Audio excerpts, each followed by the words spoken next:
Hello, and welcome to EverQuest, Project 1999, Green Server. I'm Decipher, this is Trailwinds, my about-to-be level 12 bard. Currently, we are in Steamfont Mountains. But that is not where today's journey begins. No, we begin today's journey in North Row, where we find our new bard learning to, sorta, kind of kite. Well, alright, really he's just farming bone chips but using them to try and learn how to do it. Pathetically, I might add. Viewer discretion advised. If you have vertigo or get car sickness you may want to skip this video. Later, we end up doing circles. Or, watch it and let me know how it went for you in the comments. I had a bard way back when EverQuest first came out. I believe I got him to the mid-30s but then I quit and played DAOC. But I don't recall kiting being a strategy for bards back then. As you can see, our bard's pathetic attempt to kite has aggroed a young puma that cons red to him. I mean really, this is embarrassing. But he did get level 4. Woohoo. Okay, run it to the guards before you die.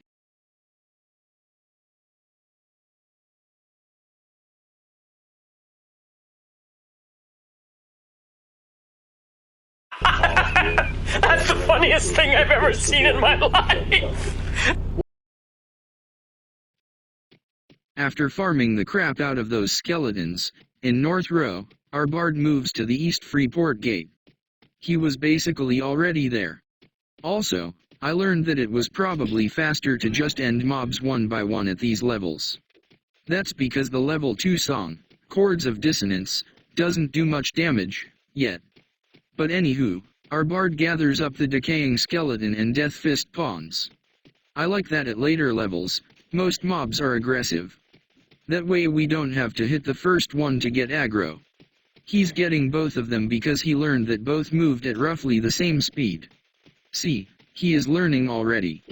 But there is still a few things our bard needs before he can perfect his kiting skills.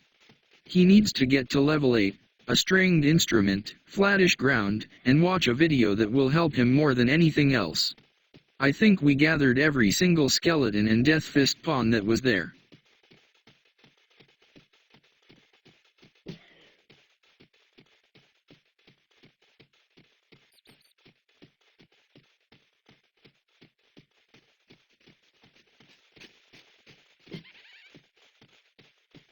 Now that we've gathered them all up, let's get to ending them and hopefully get level 5.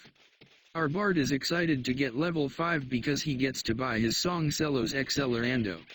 Which means he will never be without a speed buff unless he and his group are in a dungeon area. As far as I know, he will never be in a dungeon area kiting.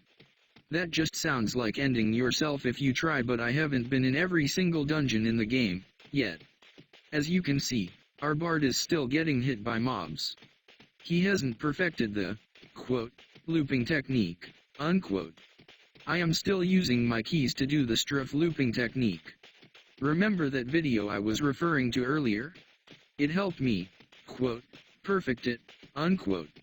I'm using quote and unquote because you can't see my fingers rising up for air quotes. But we are not doing so bad considering the noobish gameplay. The mobs are still very low level. They can't even stun when they hit you, yet. I almost ran these mobs into the guards. Luckily, nothing got too close to them before I got there and they went on a rampage ending everything they see. I say that because they would have ended all of my gathered mobs and I would have to wait a while for respawns to try again. Yeah, probably shouldn't have rubbed up against the wall, but if I turned too quickly I'd get hit more. I end up turning a bit much anyway because I had to get off that wall and got hit a bunch.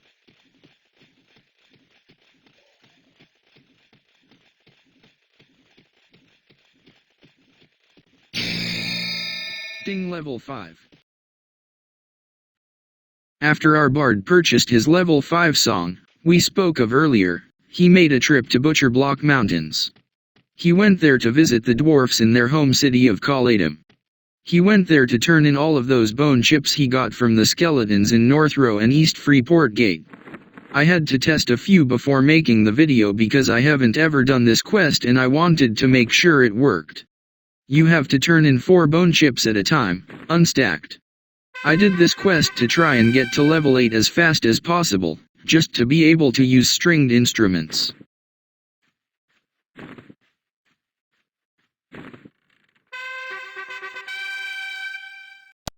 So, I guess I should address the elephant in the room right off the bat, for this section.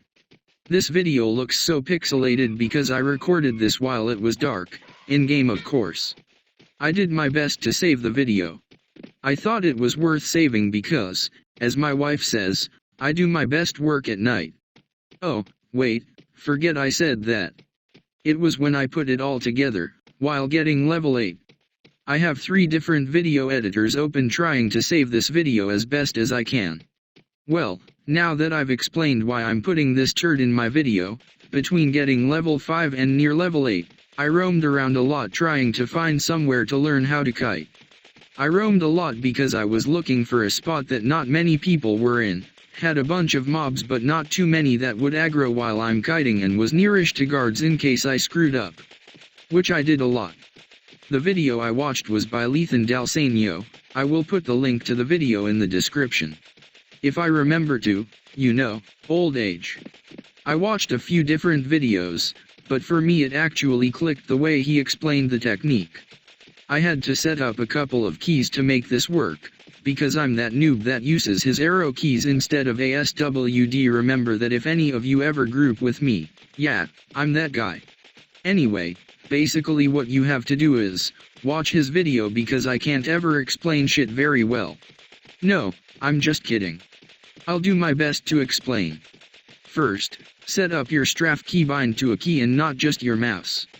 Second, find an area that is relatively flat. I found that once you have your technique down you don't really need flat ground, but flatter the ground the further you can see. So you can see mobs that are coming and try to avoid them, unless you want them in your kite. Third, gather your mobs. Make sure they are all roughly the same speed.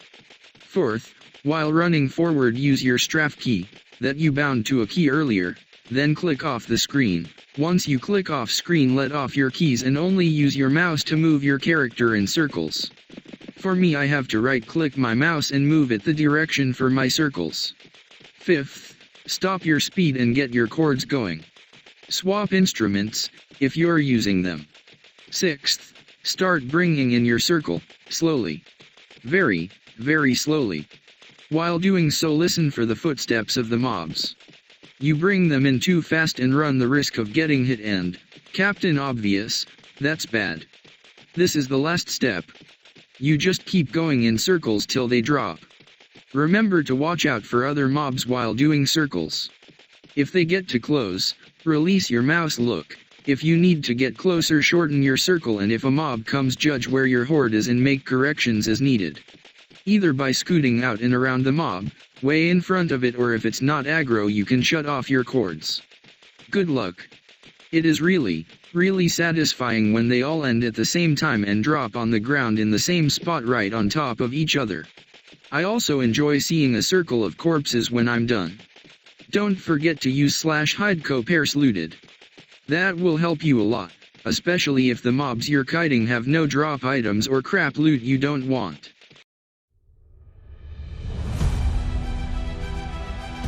I think I will end this video with this epic adventure music. I hope you enjoyed my video. I hope you learned something. If either apply, if you wouldn't mind pressing that like button. As always, thank you for watching and have a great day.